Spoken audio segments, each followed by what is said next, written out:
Good evening. Okay, hello, it's 6 o'clock, so we'll get started. Thank you very much for coming to Development Committee B today. There are no fire alarms, but if they're sort of planned ones, so if the fire alarm sounds, it's out through the main entrance that you came in through. We'll start off now. I have lost my agenda already. Okay, do we have any apologies for absence? Chair, we have 2 apologies from Councillor Pulteney and Councillor Dyer, and we have Councillor Fitzjohn substituting for Councillor Pulteney. Fabulous. Do we have any declarations of interest for today's papers? No, good, great. Minutes of the previous meeting, does anybody have an issue with them, or can we approve them? I will take that as a yes. Okay. Appeals. Thank you, Chair. Just a very brief update on this occasion. I'm just trying to get to the right page so I can signpost you to the one I'm talking about. Happy to take questions on the appeals if members had any, but the one I just wanted to highlight to you, because it's a site that you'll be familiar with. This is 1 Milsom Street, and you visited the site not so long ago and determined applications at the site as well. You may recall at the time we'd said that enforcement notice had already been served on the property ahead of the submitted applications, and obviously that still exists, and an appeal had been lodged against the serving of that notice. And you'll see as item 10, so that's on page 15 of your papers, the hearing into that is actually not that far away. Actually, it starts on the 18th of January. I anticipate it's for 1 day only. And so then when we get the decision on that appeal, we'll obviously update the committee as you've been involved with the site in the past. Aside from that, Chair, no particular updates to give you unless members had any particular questions. Any questions? No. Brilliant, thank you very much. And I skipped past the action sheet, which apparently.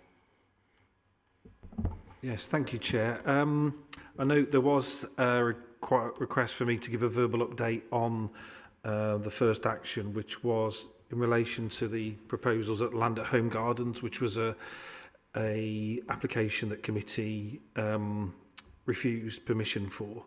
The action was a strong steer to officers arrange as much interaction as possible between the developer and residents to resolve the residents' outstanding concerns about the application.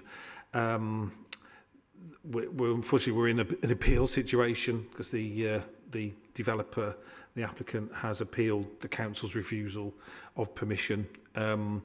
It's not been formally validated yet by the planning inspectorate. There are some delays with them on all appeals, to be honest, but when someone appeals, they are required to let us know that they have appealed. So whilst we're awaiting the start letter from the planning inspectorate, which will give us a time scale going forward and confirm the actual type of appeal, whether it's written reps, hearing or public inquiry, that will be added to the normal appeal sheet.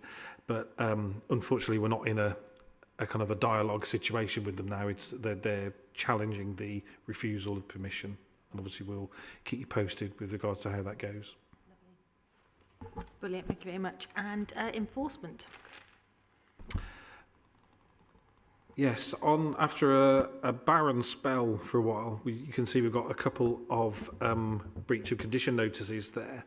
By pure coincidence, they both relate to food stores, and following Secretary of State advice at the start of the pandemic, we have, taken a fairly light touch approach to food stores because of the whole issues around that. But nonetheless, on both of the stores in question, which are both in Bedminster, so Asda and Aldi in Bedminster, there have been significant and ongoing complaints from local residents there about the breach of the agreed delivery hours there. And despite attempts to try and resolve that informally, that hasn't been successful. Complaints have continued to come in, and then you can see that we've served breach of condition notices on both stores as a result of that. And obviously we're just assessing whether that has done the trick, and whether those breaches of hours has now stopped, or if it's continued, then the next step could be in the magistrates' court. So we'll keep you posted on that. But pleased in a lot of ways to say, yeah, but there have been some formal notices served now after a bit of a break, and I'm aware of other notices being served imminently, which again will form part of these papers in future meetings. Great, thank you very much.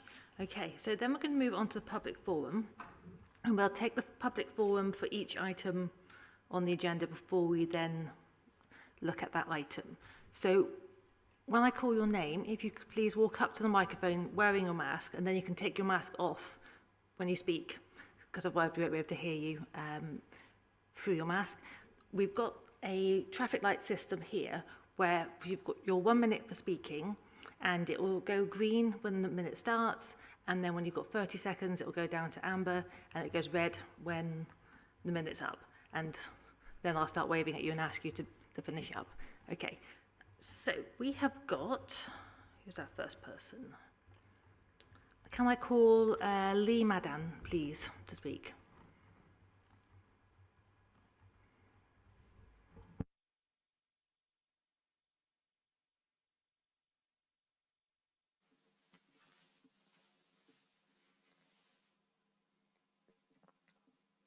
Hello, so I just wanted to object to the proposals for Durnford Street.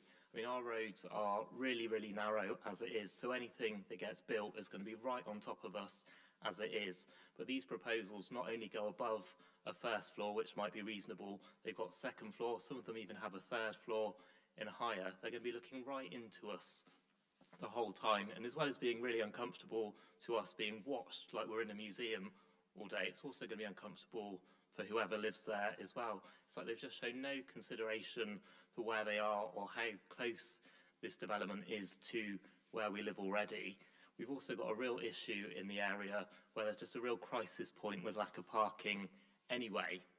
And this would see extra homes coming in where we live. And there's not even enough parking for the houses that are being proposed in the flats.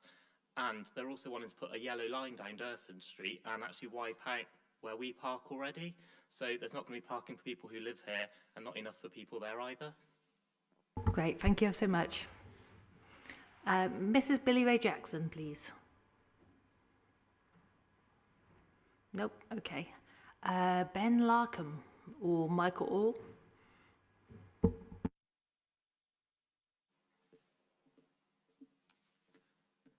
Can you hear me okay? I've had some problems before. Cool, thank you. So I'm Ben Larkham from CSJ Planning, the planning agent for this planning application. I've submitted a written statement which is clear, but for the remainder of this minute I would like to address two further issues as a result of a recent press coverage. First, in respect of affordable housing. Sorry, can you speak into the microphone, please? Sorry. Working practice with BCC's partner housing associations requires self-containment of the affordable dwellings to keep service charges and management costs at a reasonable level. There is nothing new here, and it has been ongoing since the adoption of the 2018 Affordable Housing Practice Note. The affordable block is an integrated part of the design by award-winning local architects. The affordable flats are not poor relatives at all, and they all enjoy good aspect, daylight and sunlight, and meet the space standards. Parking and the RPZ. The responsible approach is to minimise the car parking requirement for the development and optimise cycle parking. The application does exactly this. Additionally, the developer will pay for a TRO to improve. Can you finish up now, please? Problems that can occur on match days. I've just got one more sentence. Oh, you're already over by quite a bit. Okay, can I just finish with one? Okay. Thank you. Okay, and then Councillor Christine Townsend, please.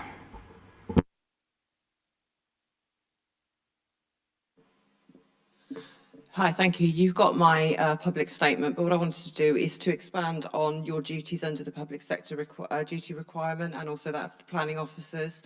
Without a lift, my question that I would respectfully ask that you put to the planning officers is, how is it they're going to explain to those people with the protected disability characteristic under the Equality Act that they need not apply?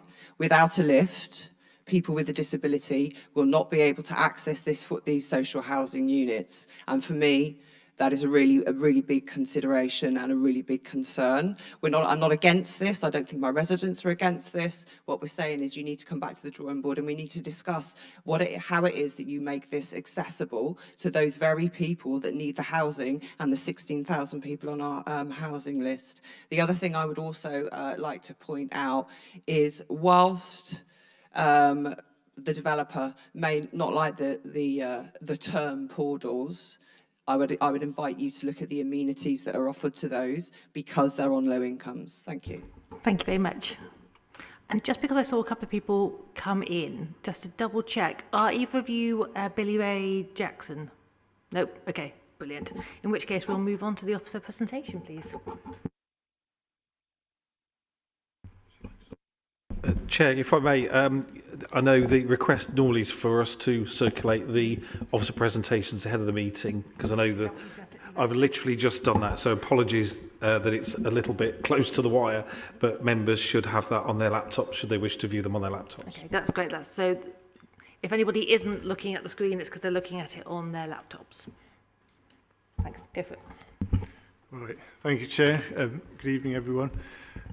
So today I'm bringing to committee a proposal for the old dairy in Ashton, surrounded by the red line on this plan. So it's got a frontage along Durnford Street and was also accessible via Bainton Road, off Ashton Road. Get a bit of a better idea from this aerial photograph.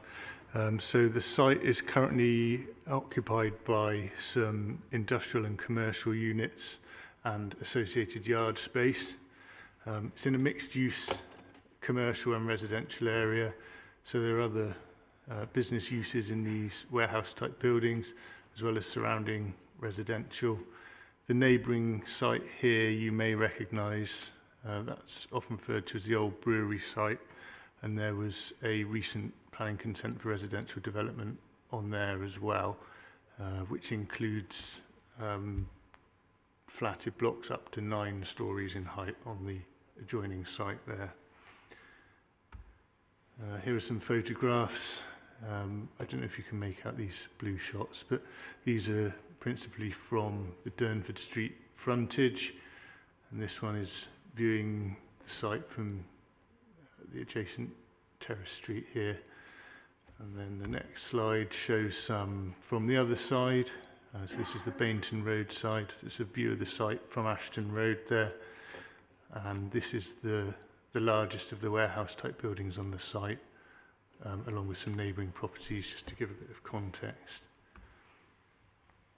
So the proposal is for a total of 40 units, residential units, comprising 33 flats in a 6-storey block on this portion of the site. There would also be a commercial unit at ground floor level fronting Durnford Street and a terrace of 7 townhouses as well. There's a shared communal garden, parking for, I think it's 18 vehicles. Bear with me. It is 18 vehicles, along with cycle storage and refuse and recycling storage.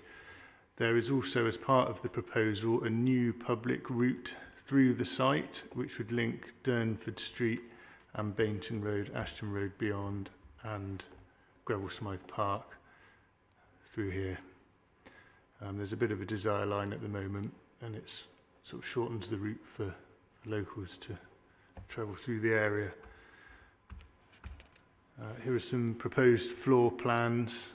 We've got the terrace of townhouses shown at the bottom here, and then the flatted block has the affordable accommodation is clustered at one end, and then the market housing is in the remainder of the block.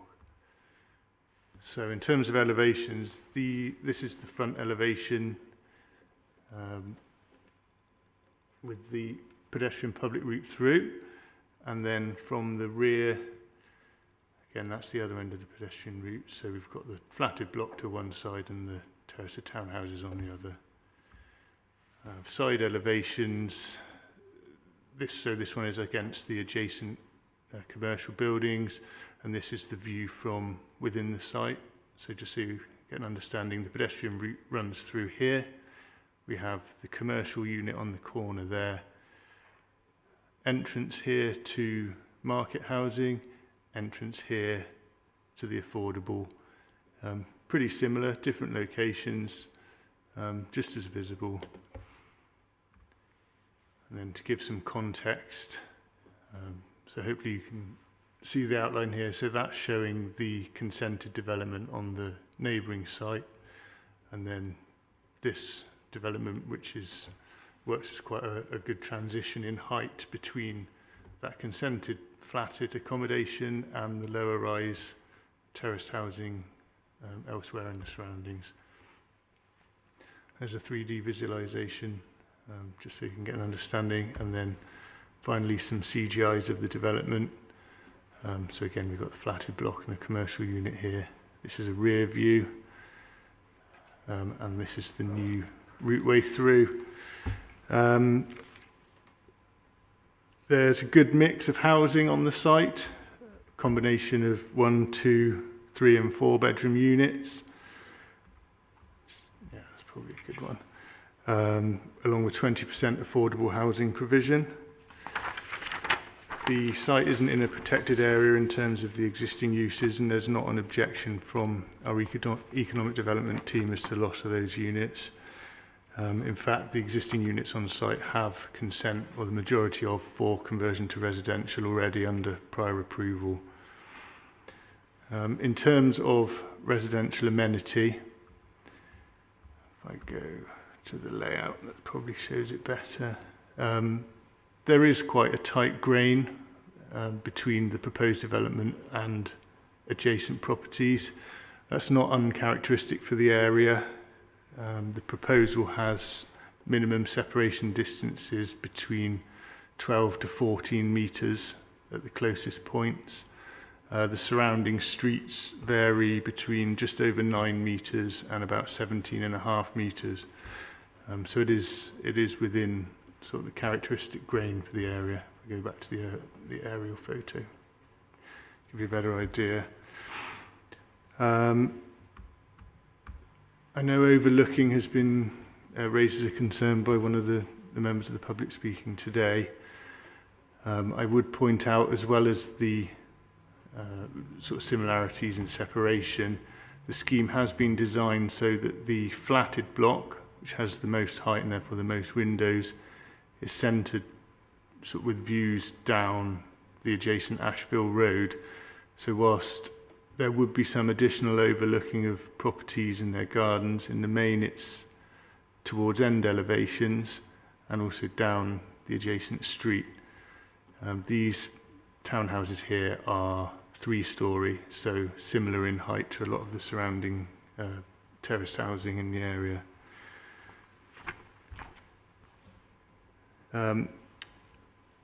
I'll draw to a close because I know I took too long last time. But just to point out as well that as part of the package, affordable housing is proposed, 8 units. There's £20,000 contribution to local cycle infrastructure improvements. The pedestrian route is being created through the site, which is of public benefit, as well as the benefits associated with providing more housing and efficient use of the site. So as you'll see from my report, you will have seen my recommendation is approval subject to Section 106 agreement and also the conditions set out on your papers. The elevation of the entrances. Yes. I don't know if I can zoom in on this more. So, as I earlier pointed out, Gary's asked me just to highlight it again. So, can you see that clearly enough, or do I need to get a closer version? Yeah.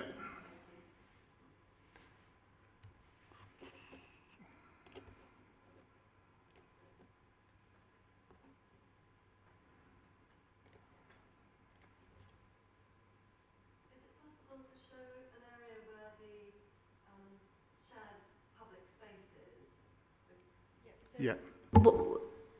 Okay, if you could use your mic as well, because it's hard to hear you from the distance. We'll get on to questions after this bit, and then we'll come back and we can ask all of those sort of more detailed questions. But okay. Whilst we're waiting, Chair, I can come in with the bit that I just wanted to advise the committee on, which is relating to the nature of the affordable housing and also the public sector equalities duty as well, which are issues that are quite understandably being. Essentially, you can see the affordable units are provided in a cluster in one block with an entrance, and what Andy's looking for is the elevation that compares the two entrances. I think our conclusion is they're very similar. It's hard to tell one from the other, and they're of like equal standing in terms of entrances and accessibility in terms of where you enter the buildings. The affordable units are clustered together. I mean, the applicants have worked together with a registered provider to do this. And what they've done, this isn't a solution that's been devised just for this site. The solution that's come together is standard practice, and it's also compliant with the Council's Affordable Housing Practice Note, which was adopted in 2018. And there's two key principles around that in terms of how affordable housing should be provided on a site, and that is that service charges are kept down in order to ensure that those units going forward remain affordable, and so that does include having separate entrances, minimising some of the other things as well, but absolutely not. That doesn't mean that residents of the affordable units can't have access to shared open space, for example. Also, the key principle is that reasonable clusters are created in order to help management of those units by the registered provider. So I think that's why the affordable units are taking the form that they are. They're on 3 floors, so there are 3 at the second floor, 3 at first floor, and 2 on the ground floor. So there are accessible units as part of those 8 units.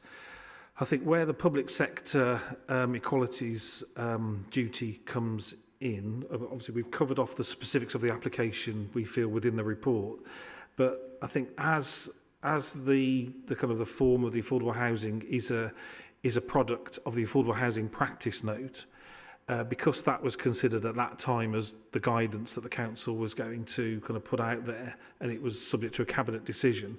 I think that full public sector equality duty was carried out at that point in time. This application is a product of that approach, which at the time wasn't new. In fact, it was fairly standard practice, and it was reinforced by the Affordable Housing Practice Note. So I think our advice in terms of has the public sector equality duty been discharged here, we would say yes, both in terms of the assessment of this application at the appropriate level, but also back in 2018 when the Affordable Housing Practice Note was being put together and approved, having regard to those issues, because it kind of set out a template that affordable housing would be truly affordable in terms of service charges and also clustered in a particular way. So I don't know whether Andy's found his elevation. I've got the elevations, but my computer's let me down at a critical time, and it doesn't want to zoom in, but I'll persevere, see if we can get it to work.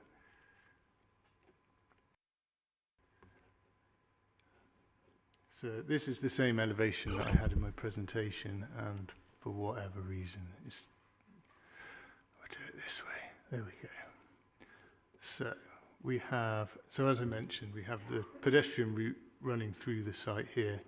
So this is the access into the market housing, and then further along we have the access into the affordable units. So if I have them side by side, they're not dissimilar. They're on the same route through the site. And then in terms of the site layout, going a bit closer again.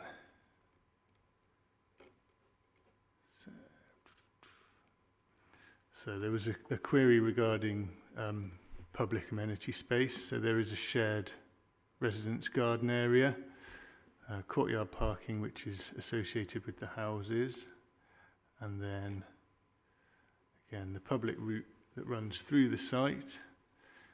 There's a shared square at the rear, which also provides access to surrounding uses and units, which is why it's left as an open square, because it's quite awkward in terms of accessibility. And then the facilities for the affordable units, so bin store and bike stores and the stair core, sort of all together in a cluster, and then similar facilities for the market units. So all units have the same facilities, albeit, as has been pointed out, there's not a lift in the affordable units, but they each have cycle storage, refuse recycling storage. This cycle parking is visitor cycle parking, so that's open to free use by whoever.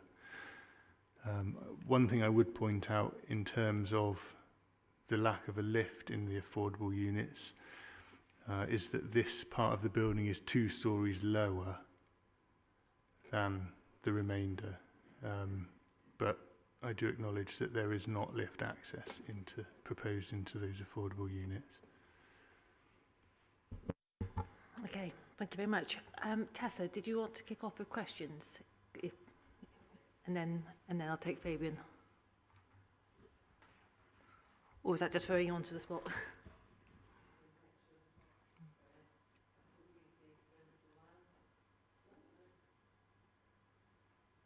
Oh yeah, okay. Thank you. That was really useful, and thanks, Gary, for the for explaining with the differences. One of my questions, because I'm actually a public art consultant in my day job, was around the public art. And one of the questions that came up for me was whether the developer had actually thought about integrating public art from the beginning, which is how it should happen. So that's one of my questions. Yeah, public art has been part of the proposals throughout, in that there is the intention there for it to be provided, and the proposal is that it's incorporated somewhere along this public through route. There's not been a commission or particular artist chosen or put forward, but there is a condition recommended that requires provision of public art plan and that process. But yes, it has been integrated through the scheme design. Is there money allocated for public art from the developer? Yes, there will have to be. Oh, there is. Okay. Yeah. So they will be looking at doing an art plan. Yeah. So there'll be a public art plan. There'll also be tendering for local artists, and then commissioning from that and the provision. As I said, there is a condition that's pinning all that down. So if it's approved, that will be part of the development. I have other questions, but shall I let somebody else go, Annie? Yeah, and then we'll come back around. Yes. Okay, sure. Thank you, Tessa. Fabian? Okay, thank you. I've got 4. First of all, are there businesses on the site, and if so, where are they supposed to go? There are. As to where they will move, I'm not sure. As I mentioned within my presentation, there are prior approvals already granted for the conversion of these units to residential. So as far as the developer is concerned, that's a fallback position. The exception is with this unit at the rear, which doesn't have a prior approval residential consent on. I don't have details where the businesses will relocate to, but there will be business floor space displaced. As I said, our economic development team haven't objected, and we're not in a principal industrial warehousing area, so we're not specifically protected by policy in this location. I'm just concerned about people's jobs, and if the site is redeveloped for housing, then we should be looking at the developer or someone's got to take some responsibility to help those businesses relocate to suitable premises so jobs aren't lost. Okay, so do the affordable flats have balconies? Most do, not all. If I go to the floor plans, so we have 2 affordable units at first floor, one with a balcony, the other with a Juliet balcony. Then we have 3 at second floor, 3 at third floor, and all of those have their own private balconies. So there's only 1 unit, so here, that doesn't have its own private external balcony. Doesn't look like it'd be that difficult to stick a proper balcony on that final unit, but okay. I'm very concerned about the failure to provide a lift for the affordable units. I do think there is a disability and equality issue here. Looking at the plans, you've actually got those up. Right next door to the stairwell, for levels 1, 2 and 3, there's a white cube, which I presume is some kind of void. It's next to the affordable flats stairwell, and it takes a chunk off one of the market flats.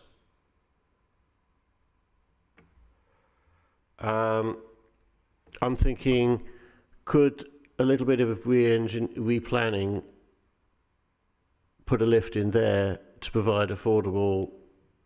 It might mean taking a little bit of space off the market flats, but it would at least make the affordable flats accessible. And I think it's not a massive redesign. I mean, there is a potential option there. I think this is a service riser, so it will have a function, but there is a void there. I think that void is slightly smaller than the lift core, but yeah, I've certainly because you could as quite well. easily. It would take out a parking space, and there will be some rearrangement required. Yeah, but also there's the. So yeah, I'm just sort of. It's not impossible. Well, Chair, if I may come in, I think we need to just resist the temptation to redesign the scheme. Yeah, but sorry, could I just answer, and I'll happily take a further question. I think the scheme is designed for a particular reason. I think, as Andy said, this end of the block is only 3 stories. It'd be quite rare to have a lift provided for a 3-storey development. I know certainly it's not a building regulations requirement for a building of that scale. The lift is provided elsewhere in the building for the 5-storey element, where clearly it would be needed. As I said, in terms of accessibility, there are 2 accessible units on the ground floor. If the registered provider has tenants that need to move into accessible units on the site, also providing a lift, which would be extraordinary really for a 3-storey development, would also increase those service costs, and we none of us know what impact that would have on those service costs and whether it make those affordable units unaffordable. Okay, I'll bear that in mind. I'm just very aware that there was a site in West Street on the top, is when I was in DCA, where we sent it back for them to redesign because all the flats were single aspect, and what came back was a really nice. They really listened to us and came back with something that looked identical on the outside, but inside they'd sort of put the flats as 2 flats, dropped in an extra stairwell, and all the bedrooms at the back because it's facing the Trinity Centre. So, sometimes, deferring and sending back and say, can you tweak this, can come back with a really, really good result. Final question about the single line that's being proposed. Taking note of the residents saying that parking was already bad for local areas, is it really necessary, and could we dispense with that? The single line proposed is along this frontage. It's designed to provide servicing provision, so loading and unloading associated with the ground floor commercial unit, and it would also be space available for deliveries to the accommodation, so that delivery vans have somewhere to park. Refuse and recycling collections as well could use the space. The proposal is that the restriction would be daytime hours only, so that space is available on street for overnight parking to local residents, and then it's just daytime hours that there's a restriction there. The net result would be 2 additional spaces on street overnight compared to existing.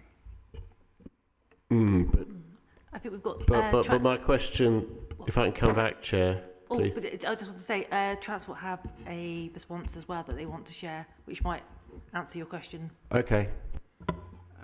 If I could add that, there would be a need for a traffic regulation order, which would be part of a separate process. So there would have to be a separate consultation.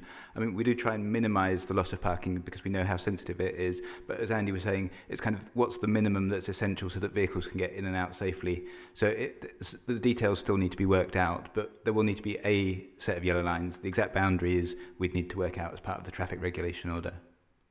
Great, thanks. Do you have another question? Yeah.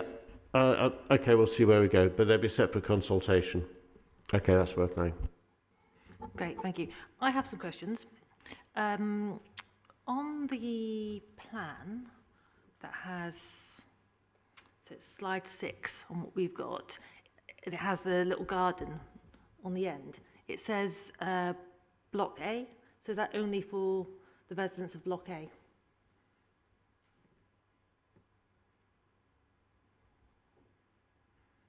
It does say Block A on it, you're right. I thought that was accessible to the whole development. But based on that plan, perhaps it's not. Can I just say on this point, some of the plans talk about Block A and Block B entrance, but then when you've got the individual floor plans, what is noted there as Block B appears to be the townhouses rather than the flats. And that that very much confused me. Yeah. Can you find us some clarification on that? Well, yeah, I mean, based on the plans, it is showing Block A, beg your pardon, because I hadn't set that in my presentation. I think a condition, if members are minded to approve this, there's no reason we can't add a condition for that garden to be accessible to all residents, because it's all open space. It's not segregated from the rest of the development. Okay, great, thank you. And then another question about height.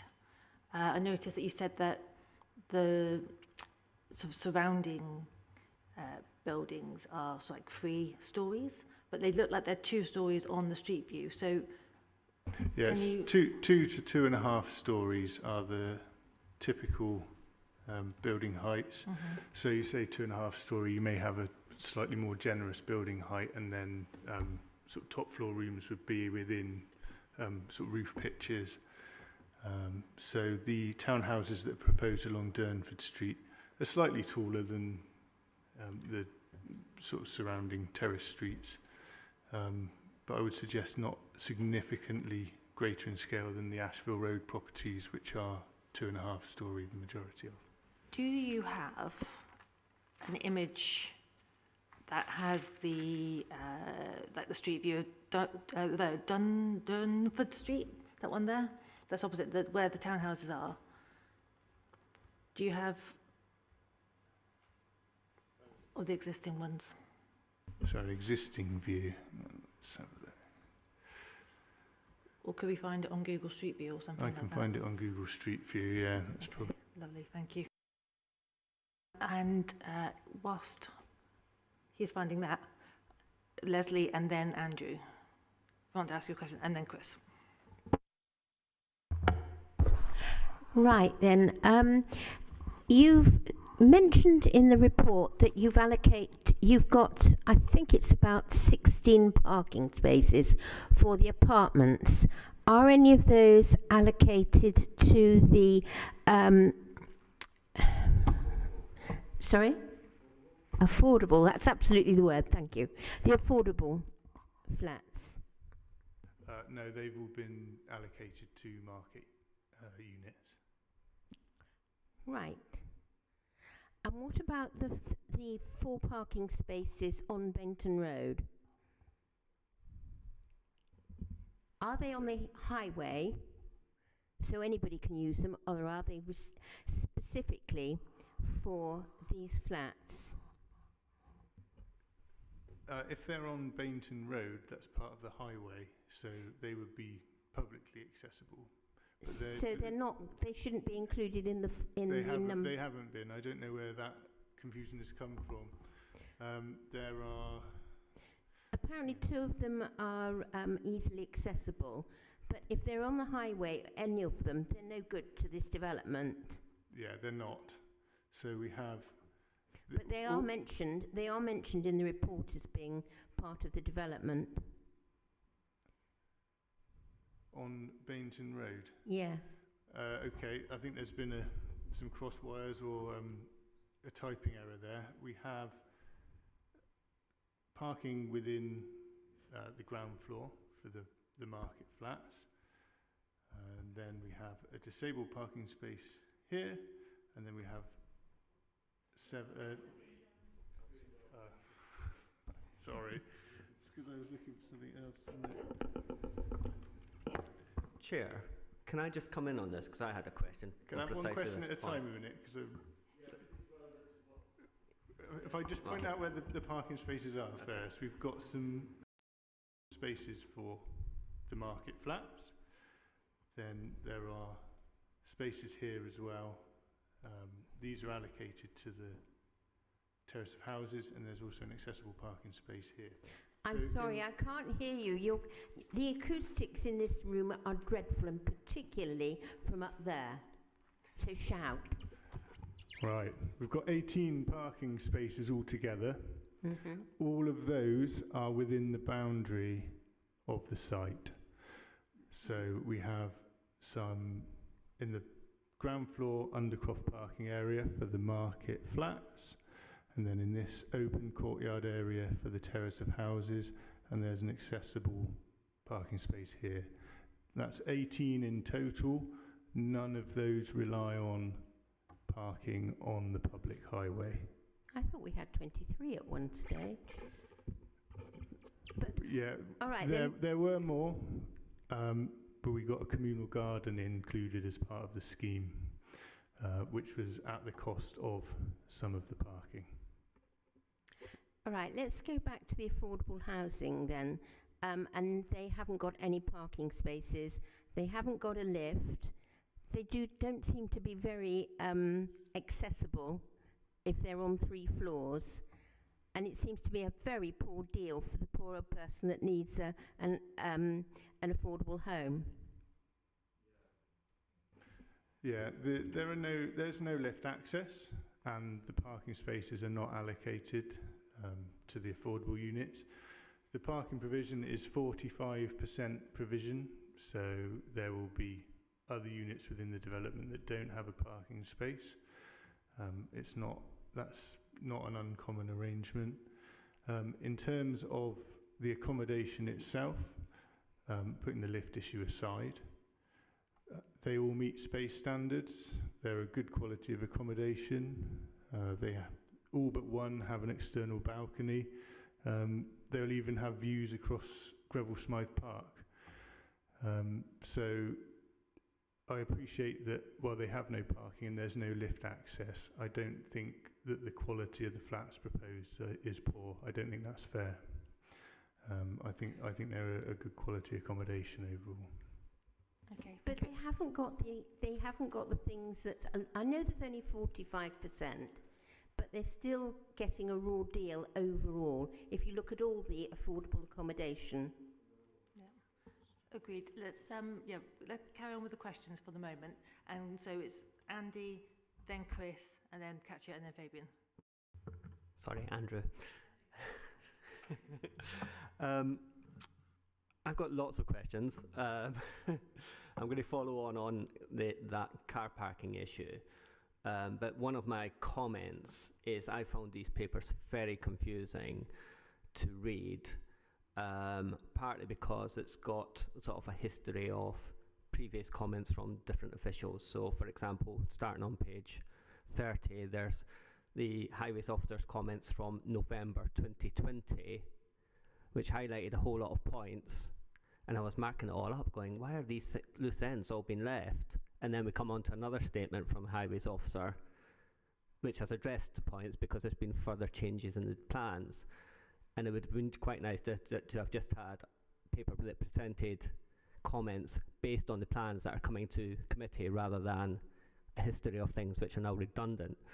But on page 30, or on page 31, in that block of comments from 2020, there was 4 spaces proposed for the backup for affordable accommodation for car parking spaces in that sort of backyard bit that abuts the other properties.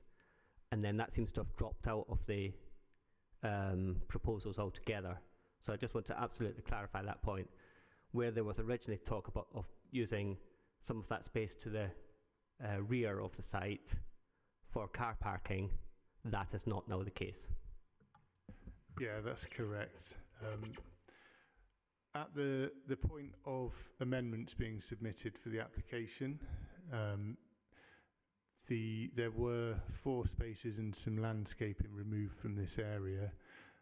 That wasn't at our request, but that was as a result of access issues relating to rights of movement for servicing and deliveries across to a number of surrounding sites, and it wasn't possible to actually allocate some of this area as parking because it was too restrictive, which is why it's now shown as an open yard area.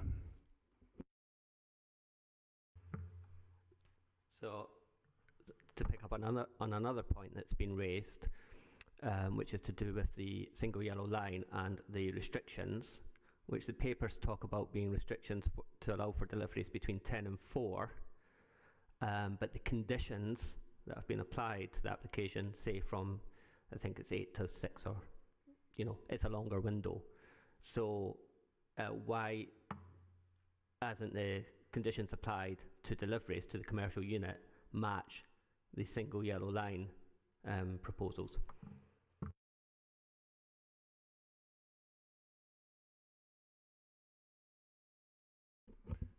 Well, I think as Matthew mentioned a little while ago, the TRO will control the waiting restrictions, and that's a process that's not been gone through yet. So the commercial unit delivery hours, that would have come about as a recommendation from our pollution control officer, and that's more from an angle of environmental noise and disturbance potential. So that's where that restriction comes from. The TRO may or may not match that, but that's a separate process. So I just feel it's odd though, because the papers talked about the TRO being from 10 to 4, specifically to allow a space for delivery vehicles to park up so as not to block the highway. But if the conditions allow for deliveries outside those hours, then you'll get things parking in the middle of the road and blocking the highway.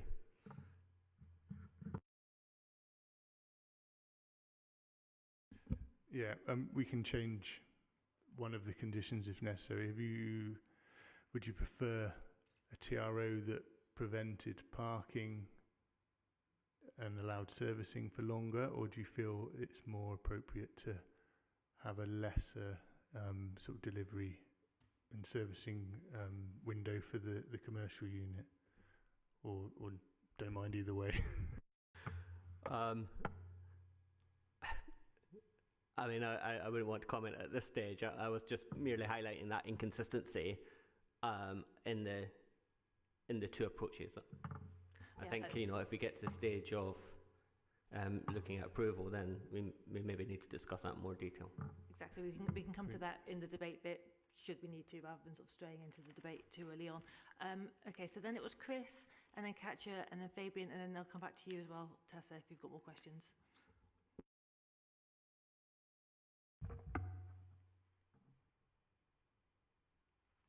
Thank you, Chair.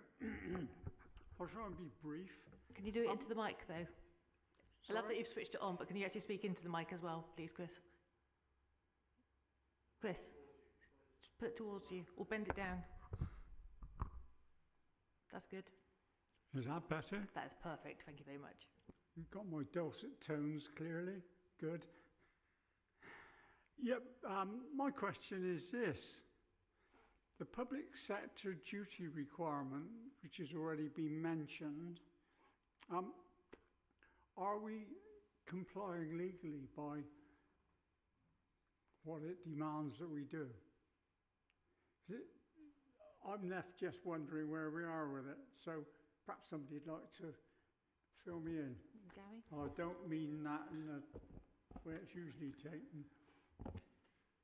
Yes, Chairs, I'll try to say up front, really, I think that we have met that duty twice over, really. One, in terms of the paragraph in the report that covers the public sector equalities duty, that we've had regard to equalities issues before coming to our recommendation, and that's what the law requires, to have regard to it. And then equally, because I know specific issues have been raised about perhaps disproportionate effect on protected groups through the approach to affordable housing. But my advice to that was that that's embedded in the affordable housing practice note, because that talks about keeping service charges down. So it does, you know, it leans towards not providing lifts in 3-storey developments or, you know, providing car parking spaces, which all adds to the cost of affordable housing, which has to be capped at a certain level to be affordable, and also that the affordable units are delivered in reasonable clusters. And because that affordable housing practice note went to Cabinet in 2018, that will have had to be subject to an equalities impact assessment, and therefore the public sector equality duty was discharged then when the guidance for affordable housing was produced. So, you know, my advice to the committee is that yes, on 2 occasions it has been successfully applied. Oh, thank you for sort of explaining that to me. It seems that somebody needs to sit down and firm some of these things up, because sitting here, it looks very confused to me. But I accept what you say. Thank you. Before we move on to Katja's question, I just noticed in the equalities paragraph that it says that you've consulted with relevant groups. Can you kind of explain more about who you've consulted with as part of this? So the consultation would have been focused on an area basis, really. So rather than going out to particular interest groups, it will have been on an area basis. That's how, in terms of consulting on individual planning applications, that's how that consultation is carried out, really. So it will have been targeted, but on an area basis, not to specific groups as such. But if we'd have received in particular comments from specific groups, then they would have been taken into account. And can you explain more about what's involved by having regard to equalities? It's having regard to, which is the legal test for discharging the public sector equality duties, having regard is kind of recognising what those issues are and weighing them up. In any planning decision, you're weighing up a variety of issues before coming to an overall conclusion. And I think as long as us, in giving our advice to yourselves as a committee, and as you as a committee, at least have had regard to those equalities issues, then you're open to make, you know, the decision that you intend to make. It doesn't mean that the equalities issues push you towards a predetermined outcome. As long as you've had regard, you know, recognition of those issues in forming your final view, then you've met that legal test. Okay, thank you very much. Katja, then Fabian, then Tessa, then Andrew again. There's two things I actually wanted to clear up. One is that says block A, and you keep saying it's 3 floors, but on the plan there you've got level of 0, 0, so that makes it 4 floors. That's just one of the questions. But the second question is, now, while it's laudable by not trying to get people not to have cars and to use their bicycles, and you've put bicycle parking in everywhere, which is great, but is there access from those properties to major bicycle routes? What's the routes like towards the major public transport around that area? Because it's all very well to say, don't have a car, but you have to have the alternative to get to places like your local shopping centre, the schools, how to get the bicycles to town, that sort of thing. Is there some sort of access that goes from that place to make it easy for people to have a bicycle? Ordinary people that don't mind, that don't want to dare the traffic. Yeah, I mean, North Street is a busy road, and I think if you were to cycle anywhere, you would need to touch upon it at some point. That does provide your local shopping centre. It's all 5 minutes walk, if that, from this particular site. As I mentioned, as part of the Section 106 package, there would be a £20,000 contribution to local cycle infrastructure improvements. There, I don't know if you're familiar, but there is an existing route down Coronation Road, which is going to be your closest, most convenient route into town from this site. But there will be some sort of road cycling required to get from this particular site to that established route.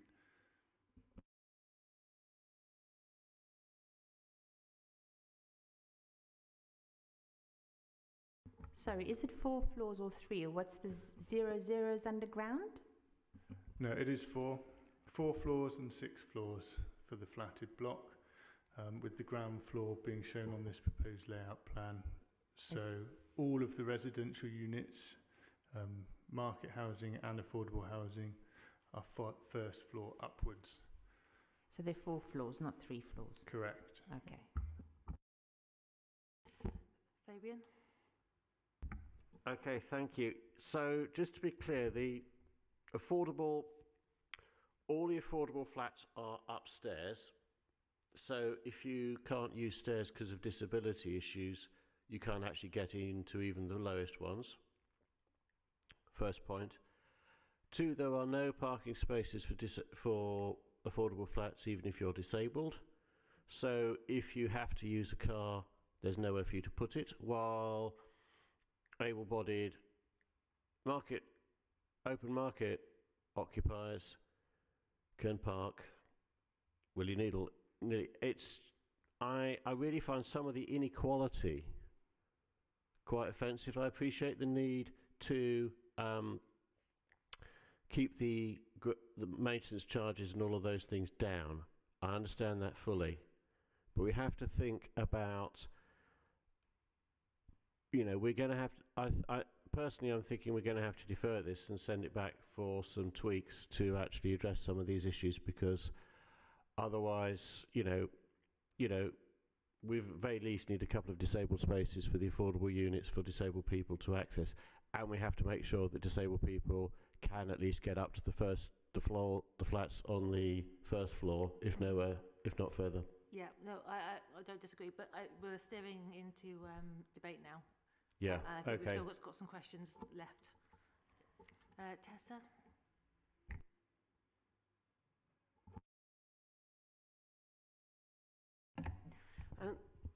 My issue is around overshadowing, and the proximity of the old brewery does present a problem.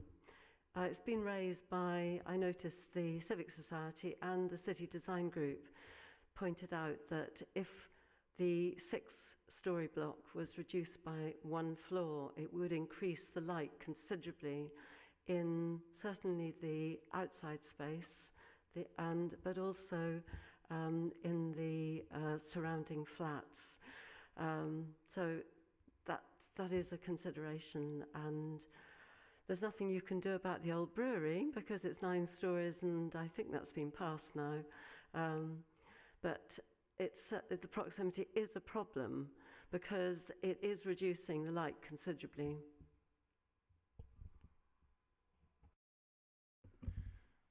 There was a daylighting assessment submitted as part of the application package. I did set it out in my report. They found a small number of windows or neighbouring windows would experience change in natural light levels beyond BRE recommendations. Only slight exceedance and only on a small number of windows. That is set out in my report. There would be some shading of surrounding windows. I've taken the view that on balance as a whole, I didn't feel that that was adequate to refuse on that basis. You may draw a different conclusion. But yeah, there would be some shading, but it's not significantly beyond BRE guidance, and where it is, only on a small number of windows.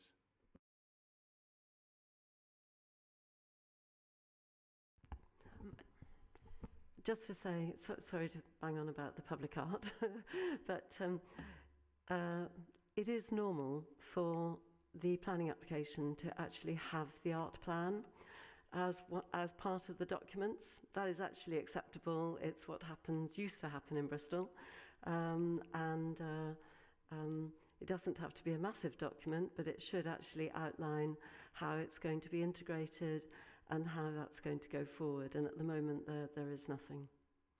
Thanks.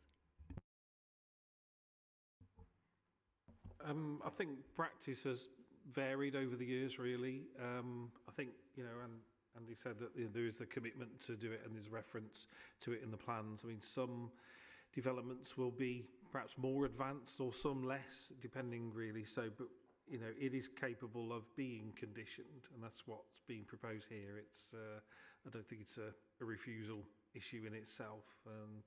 Ideally more up front, but this is probably kind of bit of halfway between the two approaches, really. So that's why I think we find that a condition is acceptable.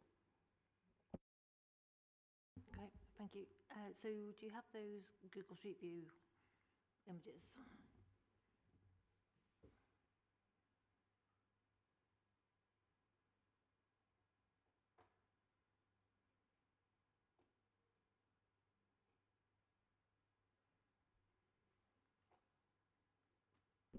Okay, so this is Durnford Street.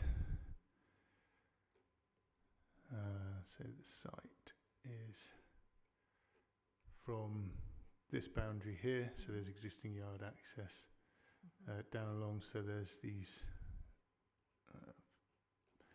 sort of fairly sprawling commercial units. Then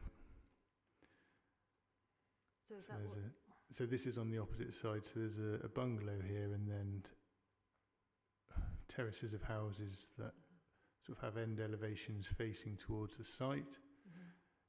So this is the other end of the site. So the townhouses, how many floors are they? How many stories? 3. 3. So the 3-storey townhouses are looking into 2-storey and a bungalow? Yeah, so there's the end elevation of 2 properties opposite the site frontage, and then we have the flatted block towards this end of the site, which is centred facing down Ashville Road. When I mentioned sort of 2.5-storey properties, so this is the sort of arrangement I was referring to earlier. So, locally characteristic buildings are between 2 and 2.5 stories. We'd be looking at 4 stories, and then as the building moves back, increasing to 6 for the flatted block, and 3 stories for the terrace of townhouses opposite here. Thank you. So those sort of the mock Tudor ones, you said they're 2.5. What makes them 2.5? So you would call a half a storey where there is intentional accommodation provided within a pitched roof. So you've got 1, 2 and a half. Oh, we can't, sorry, we can't. I'm sorry. No, I'm really sorry. And otherwise it just descends into a whole massive group conversation. Yeah, that you have to stop talking. Thank you. It may be that they are just windows into loft space, and in fact they're 2-storey properties with natural daylighting into the roof. In which case, I apologise if I have misinformed the committee by saying they're 2.5-storey. Okay, thank you. Okay, Andrew, did you have more? Thanks, Chair. I've got 3 more questions, I'm afraid. Sorry. First is on the proposed new commercial unit is proposed to be Class E, which can include light industrial, as I understand it. But would I be right in saying that that's probably going to be ruled out by virtue of the design of the commercial unit? And then I've got a secondary on that. Yeah, Class E covers a wide range of uses. It can include light industrial uses. I would suggest it's unlikely. When putting the conditions together, I did consider restricting that. And it is possible, if members are minded to approve, to change the wording. So light industrial would fall under the old B1 use class, but that also includes office space. And what I didn't want to do was say that that couldn't be used as an office for, a local firm. So I did leave it as the Class C. It could also include shops, cafes, gym, creche, quite a wide range of potential uses. You'll note as there are other conditions restricting noise levels and opening hours. So hopefully between the noise restrictions, the opening hours and that Class C use, that should be adequate to prevent sort of amenity impact to surrounding occupiers. But if members feel it's necessary to restrict those uses further, we can amend that condition accordingly. Yeah, I noted the opening hours because I thought, well, that will rule it out as a restaurant then. So coming on to the affordable, back onto the point about affordable housing and the practice note, and there's a statement in there about suggesting that the intention is for the Greater Bedminster area to continue on this fast track approach in the emerging local plan. What I wasn't clear on is where that direction or impression of direction had come from. Was that from from the office, from the executive, or elsewhere? Yeah, Chair, I can provide an update on that because I think certainly when myself and Andy were discussing the report, that was my impression. I have since understood that it's not likely to continue in Greater Bedminster, so the formal period for that 20% has now ended. However, we would in giving advice, we would say that the application was submitted well before that period expired, and therefore should be given weight. But at the point of making the decision now, the formal policy requirement is for 30%. I guess what you'd have to weigh up is whether a viability process would generate any more than 20%. Personally, I doubt it, given the viability work that we've done next door on the old brewery and other sites nearby, where it's either been 20% or significantly less. The benefit of the affordable housing practice note approach of 20% was, at least it was an incentive to provide affordable housing. A viability process, not only does it take longer, but ultimately you can end up with less than that 20%. But certainly in kind of coming round to answering the question, the policy requirement now is 30%, but it is 30% subject to viability. What hasn't happened is that we haven't formally tested viability, and that's because at the time of submitting the application, well before the Affordable Housing Practice Note extension expired, the offer was to come in with 20%, not be subjected to viability, but it is requiring the developer to implement the application, any permission quickly, and if not, then they would then be subject to a viability test. Thanks for that, Gary. That's quite comprehensive. Final question was on cycling storage. Well, two things. So the car parking we've already discussed. The secure car parking appears to be gated, so presumably that's just going to be available to those people that have, those residents within the market accommodation that have secured a car parking space as well. With the cycling storage, is that a free for all, or is some of that restricted just to the market residents too? So the layout provides two separate secure cycle stores, one associated with Core B. So we've got cycle storage for the affordable units and refuse and recycling storage for the affordable units, and the access to the affordable units together as one core. And then there's another core which serves the market units, proportionately larger cycle store because there are more units, refuse and recycling store, and the access. So they are independently accessed through separate doors, and then there is visitor cycle storage as well, which is accessible to anyone in this Undercroft route through. So the cycle storage in the affordable block, is that secure cycle storage? It is, yes. It's within an enclosed lockable store,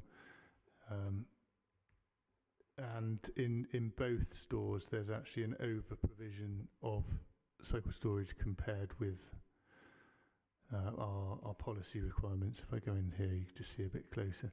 So we've got 18 parking spaces proposed for 8 units, so that's more than 2 cycle spaces per unit for the affordable, and then 48 spaces for the remainder, which would serve the market housing. And again, you can see sort of lockable door access to both bin and bike stores, as well as to the stair core accesses. Thanks. Okay, I think we've come to an end for questions. Let's move on to the debate. I know, Fabian, you are desperate, so I'll go for Fabian, and then I'll go for Tessa, and then I'll go for Andrew. Just a quick one. Could you just tell me how many are single dwellings of the markets, and how many? Yes, so and for the affordable as well, whether they're single or double. I'm sorry, it's something I should have checked. In terms of bedroom numbers,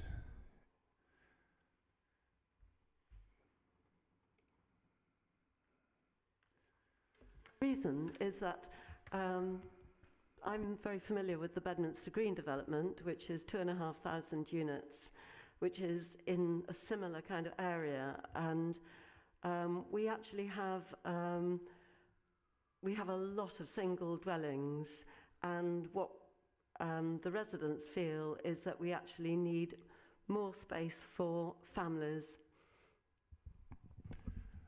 Okay, so there's quite a reasonable mix of housing. So if I just go through all 40 units as a whole, so 7 houses, so 6 of which are 4-bedroom, 6-person houses, and then 1 of which is 3-bedroom, 5-person unit. And then the 33 flats comprise 10 one-bed, they'd be 2-person units, 7 two-bedroom 3-person units, 16 two-bedroom 4-person units, and in terms of the affordable units specifically, of the 8 flats, there would be 2 two-bedroom 4-person and 6 one-bedroom 2-person units. And we can refer members to page 79 of the papers that shows that and how they're distributed on the site. Great, thanks. Now, Fabian. Yeah, I'm going to be suggesting we defer this because I think I'm not happy with the way the affordable units are provided with no parking and no lift access. I think it is well within the realms of possibility to provide lift access,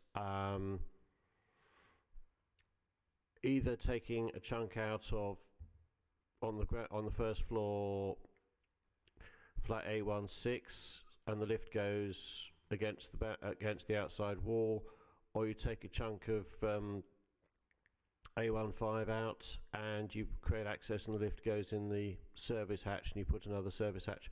So I mean, it's possible, and it would mean losing a parking space downstairs on the ground floor, but otherwise, you know, there's no place to put ramps up to the first floor for disabled users. Therefore, it's got to be a lift. It's got to be lift access. I also think it's unacceptable that we don't have any parking for the affordable flats, because if you're disabled and needing an affordable flat, you're going to probably going to need parking. So I would suggest I'll be suggesting that we defer this and we ask the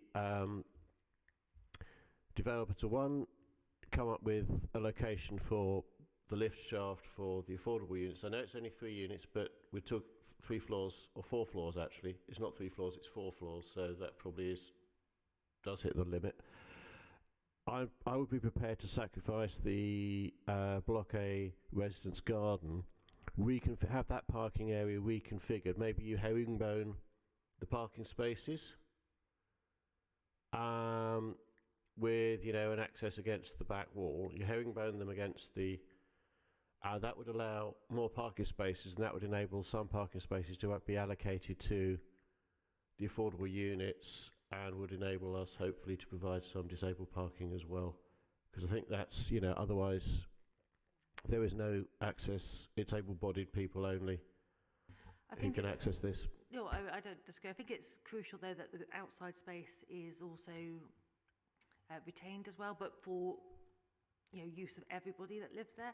I'd be quite interested that bit at the back that's going to be tarmacked or whatever it is, that could be turned into garden space. If it can't be parking, it could be garden. I mean, if members are minded to defer, then I certainly have discussions with the developers team.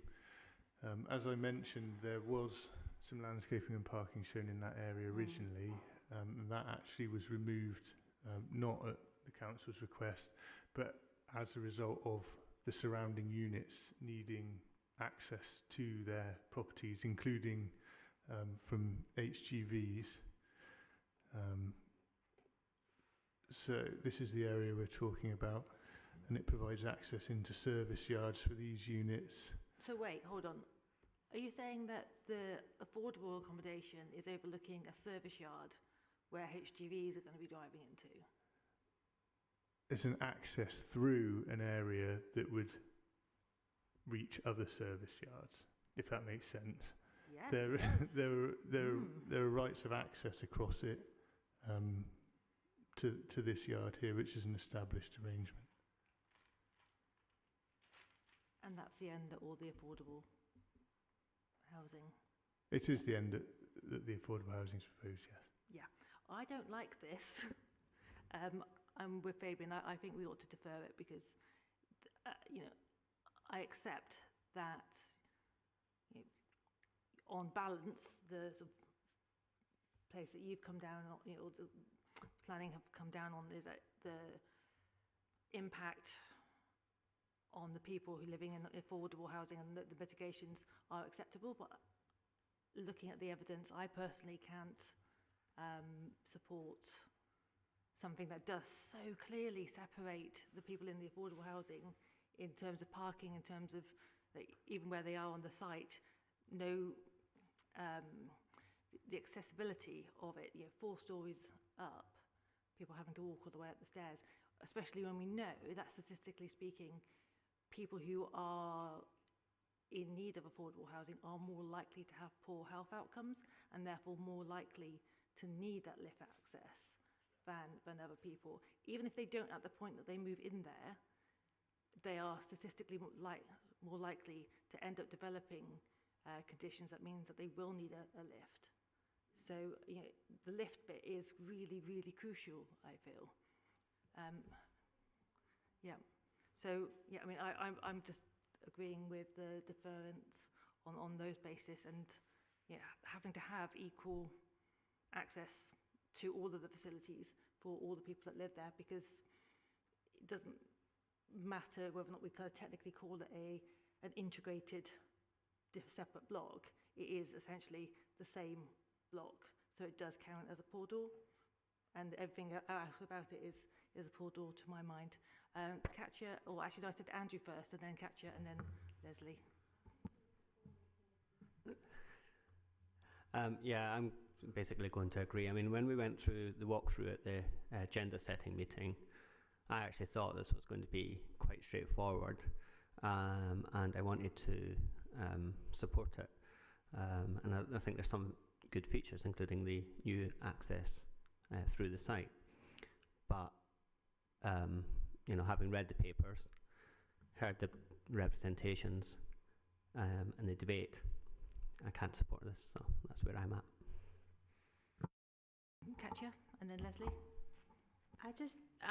I'm with you with most of the things about deferring, and that I feel that the two are too separated. But two of the other concerns I have is that they want to do more bicycle riding instead of, or more other forms of transport. But just putting a bicycle parking downstairs with not even a space for the trailers or anything is not a proper, a different use of transport. You have to think the whole thing through completely.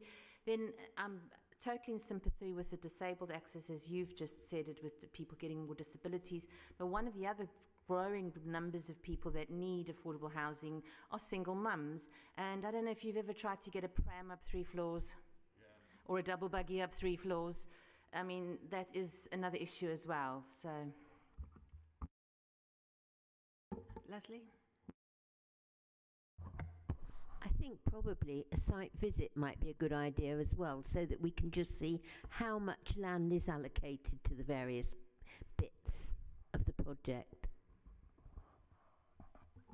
Great. Does anybody else want to add something to the debate, or shall we move to a vote? Fabian?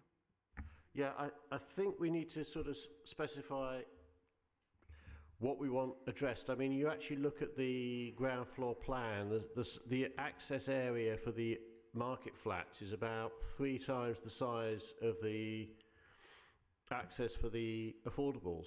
It's quite alarming, really, that there is so much space. They've got double doors, which then goes into a single door that goes up, takes you up the stairs, or round to a ramp and then up to the lift. Whereas the affordables through a single door and straight up the stairs, nothing else. There's no even subtle things like, where would the mailboxes for the affordable flats go? Just stuff like that. It's, they've got to, I would suggest that, I think we need to give them a list of things they need to address. So one, sorting out a lift for the affordable flats, because otherwise, it's not just, single mums or parents in the larger flats are going to need it if they've got buggies and prams. Disabled people are going to need the lift to get to the first floor flats, if they're the ones that are designed as accessible with, wheelchair friendly doors and stuff like that. We need to sort out the parking. I would suggest maybe move the garden area to the back against the something court, is it parking court or something on those plans? I think the Yeah, the parking court. Move the garden to the back against there. That still leaves some right of access for the vehicles. Then the current Fabian, proposed garden that can be reconfigured again as parking. We can't start redesigning it. That's not what No, our but what role we is, can say is, all right, these are just suggestions, because what we need them to do is provide parking, at the very least for disabled people who live in the affordable flats. It's quite entirely possible that not all the purchasable market flats need parking. You know, so we've got to say, look, you've got to make the affordable flats accessible. You've got to provide parking for at least disabled people. At least any disabled people are going to be living in those flats. I would suggest a minimum of 2 parking spaces for disabled access in case they're needed. I think, you know, maybe we should look at reviewing what happens with the single yellow line, but I think for me it's the big issue is addressing the poor door and the blatant second-class nature of the affordable accommodation. I think that it is addressable without a complete redesign. They can end up with a building which looks pretty much identical, which does have lifts to the upper floors, a bit of reconfiguring of the ground of the grounds, which we can leave to them, can provide some parking for the affordable flats, and leave a garden if that's what they want to do. But I think we have to send this back. So I'm going to propose we defer for those issues to be addressed, and hopefully they'll listen and they'll come back with something that we can wade through next time quite quickly. I mean, I personally also have some question marks about the height of the townhouses and the proximity to a bungalow, because it doesn't feel like is connected in terms of the height of this development and what's surrounding it immediately. I also strongly feel that we do need garden spaces on the outside, because if you've got kids, you can't throw a ball or do any kind of running around stuff on a balcony. So, or even having like a paddling pool, if you've got a little child, you can't do that easily on a balcony either. So I think garden for access by everybody is really important as well. One thing I would just say is a matter of fact. The planning permission for the other site next to it, the old brewery, includes flats that are substantially taller than the building that we're looking at tonight. Substantially taller than those. So I think height is going to be something we would struggle to get past an appeal. But can we take into account other developments that aren't actually built, even if they are? If they've got permission, the precedent has been set. Yeah. That's my experience. Gary? Yeah, what's material to the decision on this application? Yeah, it is the surrounding context, but it is any permissions that have been granted permission.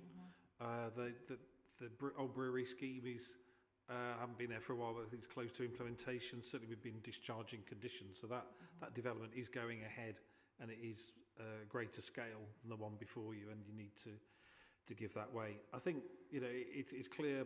I think what the committee want to do with the scheme and your views on it.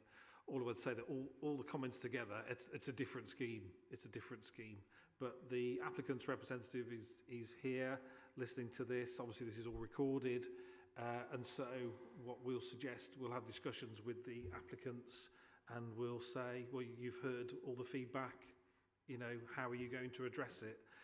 Just the word of caution, I would say that everything that you add on to the affordable units, and I'm not arguing against any of it, it all adds to the service charge. And I think the applicants need to liaise with their social housing providing partner to have that discussion, really, just to ensure that the units are affordable, because they have to be subject to grant funding and public subsidy. But we do need them to be fit for purpose as well, and not shaming other people that live there, because nobody wants to be shamed on their way home. Are we happy to go for a vote? Yeah. Okay. Yeah, no, I know. Okay, Chair, can I propose a motion that we defer so the issues of accessibility and parking for the affordable flats can be addressed? Yeah, great. And you'll second it? Yeah, second. Yeah, fabulous. Thank you very much. Did you have anything that you wanted to add there? You're waving at me, Chris. You okay? That's good. Okay, so do you want to do a roll call for the vote? Or just happy to take hands? Okay, all in favour of deferring?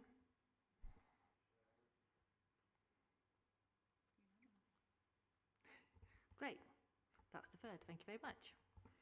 Okay, we'll take a comfort break, and then, but only 10 minutes. Get on to the next one. Fab. Thank you.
Hello, we're all back.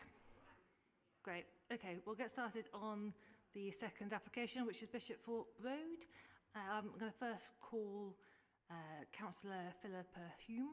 If you come up to the microphone and take your mask off before you speak, Philippa, that'd be great. Fab, thank you. Okay, brilliant.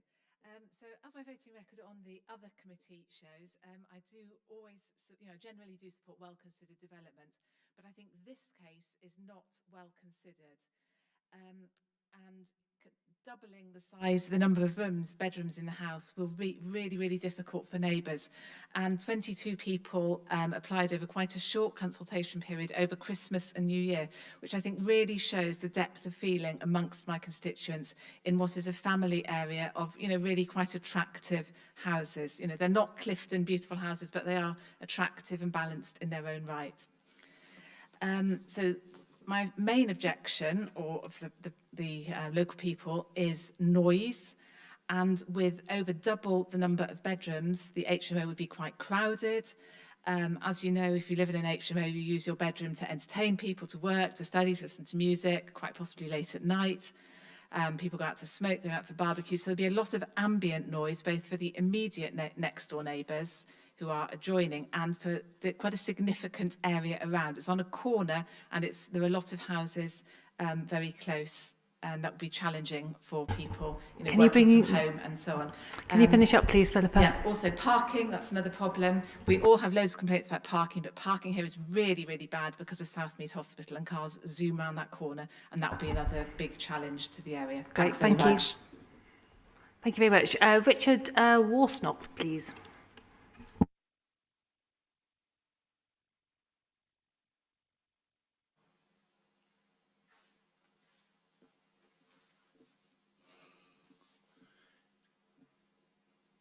Yes, good evening. I'm asking you to refuse this as the adjoining neighbour, because I don't think it meets the requirements for residential amenity, nor for the visual aspect as well. And I have an ethical issue with remodelling and repurposing an excellent family house. These houses are solid and good.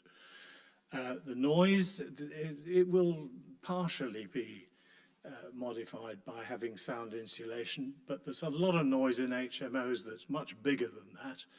And there's the noise outside.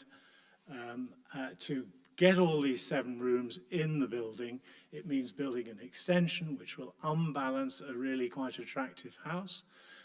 It will also go into the back garden, and with all the other buildings there, it'll end up looking like a shanty town. And the final point I want to make is this is a good family house near things that families need, like playgrounds, schools, Hallfield Common.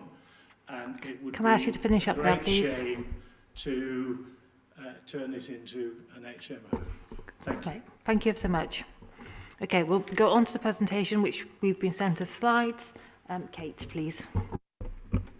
Thank you, Chair, Councillors. I'll just do a quick presentation on this.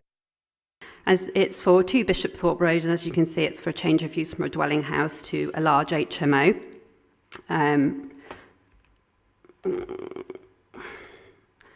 As usual, computer takes a while to catch up. Let's just.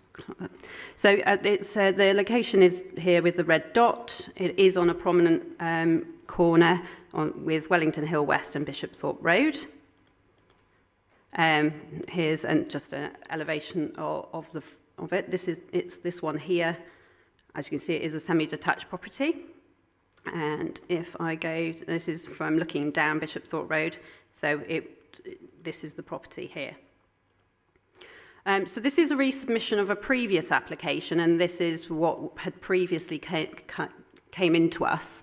It was refused, and it was refused on the basis of design with this 2-storey side extension, which was and 2-storey rear extension as well. It was considered to be bulky and just would unbalance the semi-detached pair. And also, as part of the refusal, there was concerns about noise transference from the downstairs communal living space. So the applicant chose to resubmit the application earlier last year, and this is what originally came in. Officers looked at it and felt that there was still quite a lot of design aspects that didn't, again, reflect the sort of 1930s semi-detached pair that it would have been. Mainly the hip-to-gable extension here, the general width of this single-storey side extension, and this large dormer extension in the roof.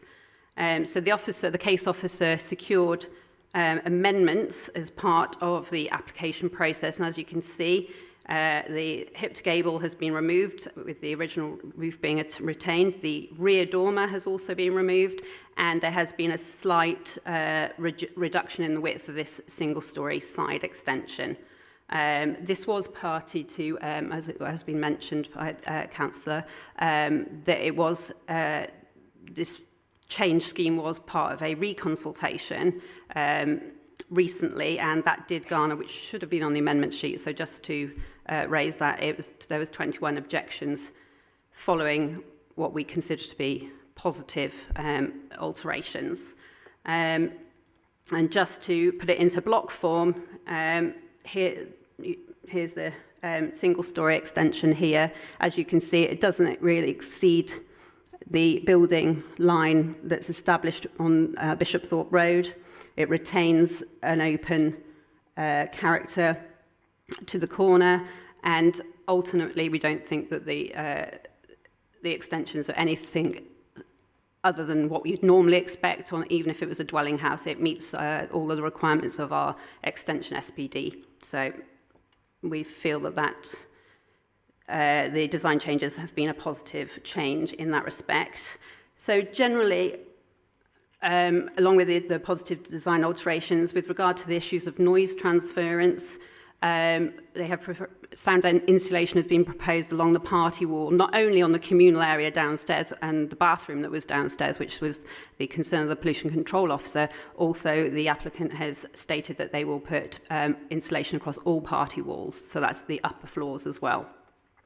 So in terms of the principle of an HMO in this area, it meets all the requirements of our HMO SPD. It wouldn't result in a sandwiching effect, and there's not a harmful concentration of HMOs within the 100-metre radius that's required per our SPD. Also in a larger area, in terms of mix and balance, in terms of loss of family housing, the lower super output area that this is located in has 85% dwelling houses and only 6% of houses in multiple occupations. So we couldn't conclude that that would be a detrimental impact on the mix and balance of local housing stock. And just more generally, the proposals are proposing policy compliant cycle and refuse storage, and our Transport Development Management team are happy with the provision of one off-site parking space for this site. And then generally all the rooms and communal areas meets the HMO licensing standards, and all the bedrooms would have access to adequate outlook. So overall, we are concluding that we didn't feel that there was any policy reasons to refuse this application, and therefore recommendation is for approval. Thank you very much. Do we have any questions?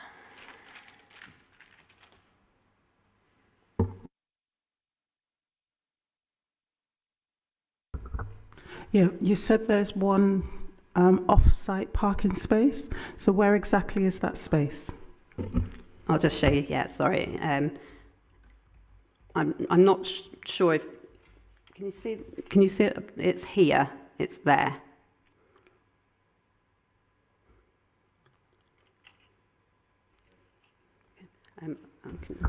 So it would. That, so sorry. Yeah, it's sort of in there.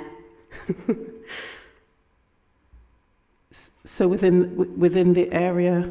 Within the curtilage of this application site. Yeah. Yeah. Okay. Can you? Cause the plans are a bit pixelated. Can you explain exactly what's going on with the extras, external things that are here? Oh, you mean here and here? These two areas? Yeah, so one of them's a car. Yeah, this one's the car, one's the bin store, and one's the bike store. Right. Okay. Fabian and then Andrew. Thank you. So if this complies with all policies, basically, so if we were to throw it out, what are our chances of defending it at appeal? Brutally honest question. Given that we've recently prepared and adopted an SPD on HMOs, and this clearly complies with it, I'll be honest, we would have very little chance of defending a refusal at appeal. That's what I thought, but thanks. Andrew? Do we know if the applicant has any specific demographic in mind for who to let these rooms to? No, we don't. That's not part of our planning remit. Things like the management of the site, how it's who goes in there in terms of numbers, which this is for a 7-bedroom HMO, is all governed by the HMO licence that this requires to apply for, and therefore, as a planning team, we wouldn't get involved in that. And then the HBO licence, even though their rooms are showing kind of double beds, it would still only kind of restrict it to one person per... Yeah, it does show double beds in the rooms, you were correct. The plans also do state that it's one person per bedroom. Most people probably do have double beds in that respect. But to answer your question, sorry, the licence will specify how many people are in the unit, and that part of the condition of that licence means that they have to stick to that. They could, of course, apply in the future if they want to, but it would be part of a formal process. Okay, great, thank you. Andrew and then Tessa.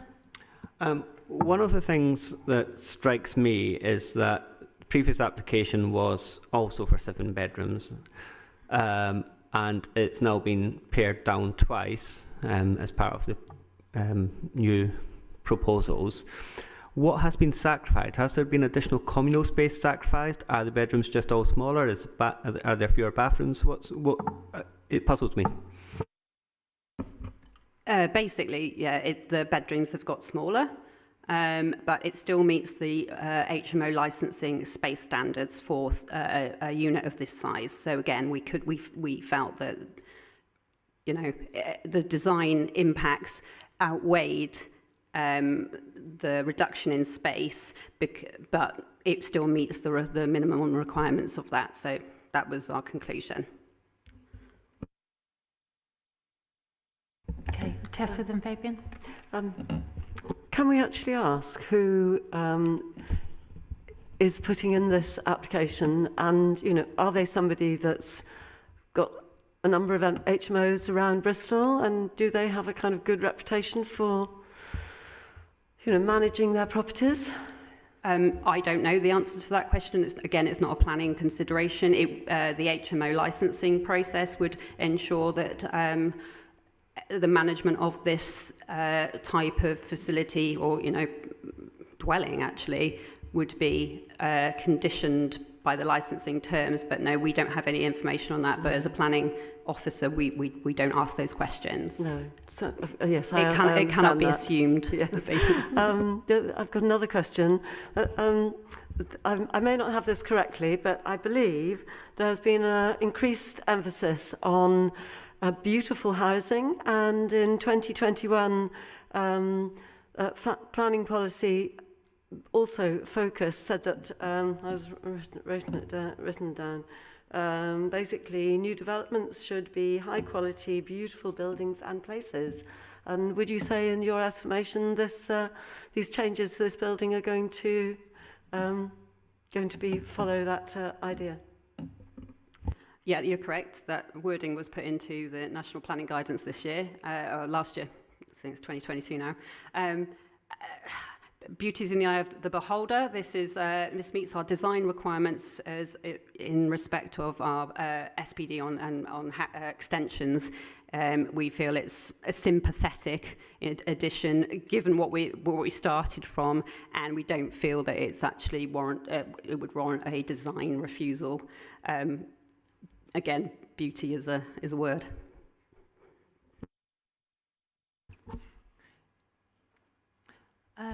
Yeah, Fabian and Leslie. Yeah, I'm slightly concerned about the fact that there's 7 people and only 1 parking space, and I'm thinking, could we condition at least 1 more parking space? I'm also thinking, okay, the soundproofing is going to be put in the entire party wall, which is good. But what about the fencing between the neighbour's property and this property? Could we condition that the fencing is... It's on there. The condition for the fence between there is a condition. Bear with me. So it's installed and maintained, so it must be, conditioned so it's actually, the fencing is put in and it's maintained. It's condition 5. It says, no building use hereby permitted shall be occupied or the use commenced until the closed border fencing indicated on the drawing have been completed in accordance with the approved plans. We can also add to that wording and retained in perpetuity, if you so wish. Leslie? You say that there's no other HMO within near distance of that one, but you don't really know, do you? Because if they're smaller than 5, they don't have to have a license either, and these small ones can cause as much of a problem as larger ones can. I think really they all ought to be licensed, large and small, because otherwise people can be overrun by them before they know where they are. Do you think that's a licensing issue? Yeah, I mean, the fact that the way that we assess them is based on the numbering system that we have in association with the HMO team. That's all we have to go on, and that's the figure that comes out, and that's as per the SPD that was recently written on it. Yeah, I think it's a wider question than I can answer at this point. It was a bit of a tongue-in-cheek question because I'm being overrun by them in my ward, and I've asked for Froome Vale to be included in amongst the city centre. I think Brislington and one of the St George wards have also, now they have to have licences for all of them because they're causing so much of a problem. Yeah, and that's part and parcel of why the SPD was started in the discussions over the last few years, and we've been, as the planning department, have been involved in it. But obviously, the wider issue is through the management and maintenance of HMOs, which is a separate process that our licensing team are, in the front line with. But we're trying our best with regard to these ones, and this is why the sandwiching effect and things like that are part of the SPD, and why they get brought to committee for this debate. But in this instance, we feel that it's just not one of the areas that, as you say, may be more overrun than others. No. Great. Should we move to a debate if there aren't any more questions, or do you anybody have a burning question? Nope. Good. Anybody like to start us off on the debate side of things? Fabian. Yeah, I think given our chances of succeeding an appeal are close to 0, I fully understand the neighbours' concerns. I fully understand residents' concerns. But if this meets all the criteria of the HMO policy we've just agreed, I think we're slightly stuffed. I can't really refuse it. I do think we should look at negotiating a second parking space to actually try it, because I don't think it's realistic to assume there'll be only 1 car in a 7-roomed HMO. I think we do need to make sure that I do want the fence maintenance in perpetuity to be amended, so that would be great. Soundproofing's taken care of. I think we're going to have to let this one through. But if we can negotiate a second parking space at the back, that would be good. Yeah, unfortunately, that's again, it's a different scheme. Really, just looking at the site layout that's on the screen there. I mean, it's not part of the proposal, so it knocks out, I think, both the bin store and the cycle store. I just don't think there's room for that second space.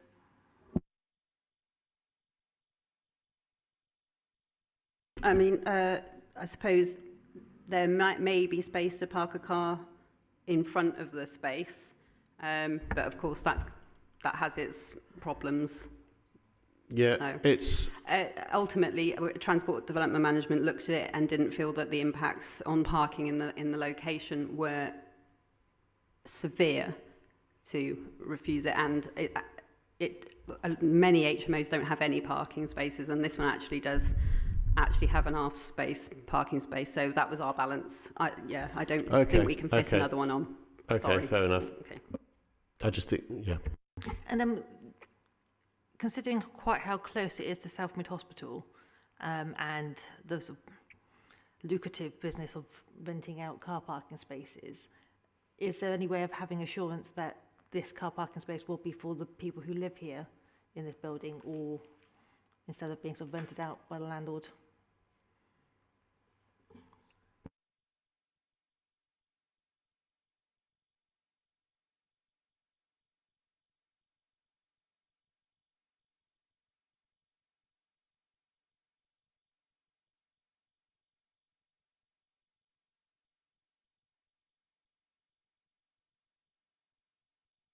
I think, Chair, we can put a condition on. I'm just struggling to see the parking condition, but I think it needs a condition to ensure that the parking shown on the plans is provided prior to occupation, and I think we can work into that and maintain thereafter for the use of occupiers of the property. So if evidence was made available that it wasn't available to the residents and it was being put on Just Park or something like that, then that would be a breach of control. So I think we can reasonably add a condition to secure the parking and to ensure that it is for the use of the property and no other use. That'd be good. Could be terrible if 7 people parked their cars on the street and they rented that one out. Yeah, we can amend one of our sort of more general conditions and also sort of take it into the wording in perpetuity, similar to the boundary fencing one. I've just noted that condition 8 is also, which is the list of plans, is not been is clear, hasn't listed the plans. So just to reassure members, the condition will be added with the plans on there, just for the note of minutes. Brilliant, thank you. Anything else to add? Anybody from the room? Or shall we move to a vote with Andrew? I'm slightly confused. It does appear to be an outbuilding there, where that square is, which I'd been taken to mean to be the car parking space, does actually appear to be an outbuilding when you look at the picture of the house from the back. And also trying to look at it on Google Maps, which is obviously where that's come from. Yeah, just to the left of where your cursor is, there's like a red door. It doesn't appear to be a garage building because it's a door rather than a garage door, as far as I can tell. So, is that? I guess it's within the red line boundary, so is the car parking space the space to the side adjacent to the fence? Is that? No, well, that is where the car parking space is going to be. If the outbuilding is there, sorry, I can't quite see it either, then we've got plans that show that a parking space is necessary, and that this condition that we've just been talking about requires that is provided. So if the outbuilding which needs to go, which it possibly might do because of the rear the new single story, that's absolutely fine. We'll ensure that the parking space is actually provided. Yeah, because the outbuilding's on the before and the after as well. If you look at the outline plan, it's there, and it's also...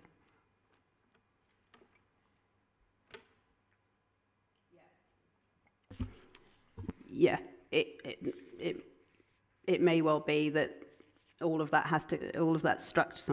structures that are sort of in here need to come out to provide the bins and the bikes. So again, it's basically showing a space that's the dimensions of a parking space. So it will be, again, with the condition that we've said, it will.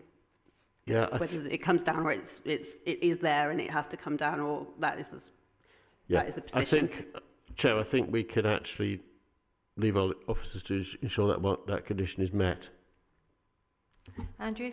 Sorry, I've got a better picture on Google Maps now, and it looks like that there might be about foreshortening happening, and that red door unit, it looks to be on the neighbouring house, and then there's a separate garage at the back of the property, which is I did think there was a garage. Of the garage door, but the garage is sort of here. It's anyway. I take your answer to the earlier question about the assurances. So thanks. Good, great. Shall we move to a vote? Okay. Anybody wants to propose, or shall I just do it? Okay. Motion to approve as per officer recommendation with conditions? Yes? With the conditions? With the two changes that we've stated, yeah. Great. Can I have a seconder, please? I do need a seconder. Okay, we'll go for Chris. Okay. Are you happy with a hand, or do you want to do a roll call? Yeah. Hand vote, please. All those in favour? 5. Yeah. 6. And all those against? You can abstain if you want to. Yep. Do you want to abstain? Okay, so none against, and then abstains. Fabulous. Two abstains. So it's approved. Thank you very much. There you go. Good. Right, that's the end. Thank you very much for coming. See you next time.